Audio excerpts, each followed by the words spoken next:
So what's up mga kabisaya, good morning mga kabisaya. So nandito na naman tayo sa trabaho natin, magsusundo sa palibos natin. So mga kabisaya, may nakita kasi ako na mag-ina dito sa kanto na yan. Maya ipakita ko sa inyo. At tuwing ganitong oras kasi, mga alas 5:16 pa nga. So dyan lang sila sa kanto, ipakita ko mamaya mga kabisaya. Nangingi pala ng ano pala.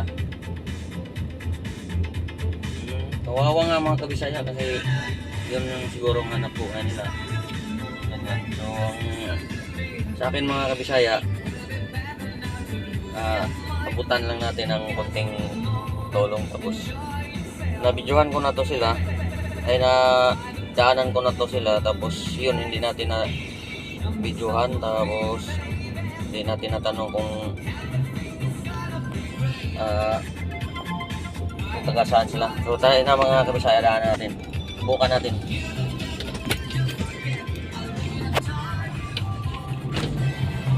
Ito na sila mga kabisaya.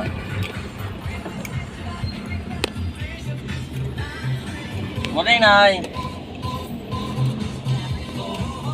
Uy, gising na si Baby, oh. Sige, Nay, ingat ka, Nay.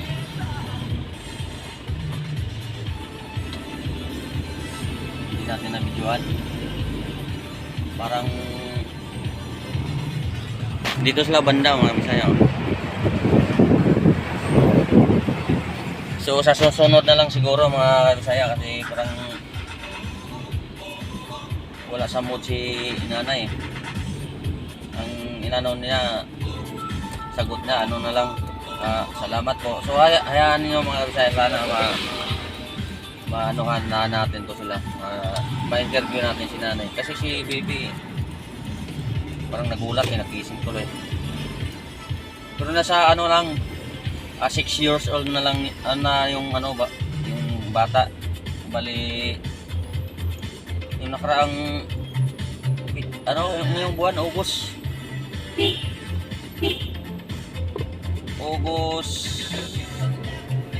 sa 12 yata yun, mga ganyan. Hindi ko naalala kasi yung dinaanan natin sila, yung sabi si nanay na birthday niya ngayon.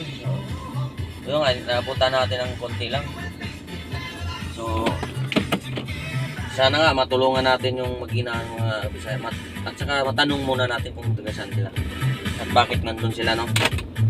So hanggang dito na lang mga kabisaya, kasi nandito na yung boss ko, kasi nagsundo lang kasi ako. So thank you. So kung bago pa lang kayo pala sa YouTube channel ko, please subscribe, like and share, at pindot na lang din sa button bell para updated kayo sa sunod kong mga upload video sa YouTube channel natin. Thank you. So sayawan muna kayo mga kabisaya. Ganda yung background natin, oh. Thank you. Good morning.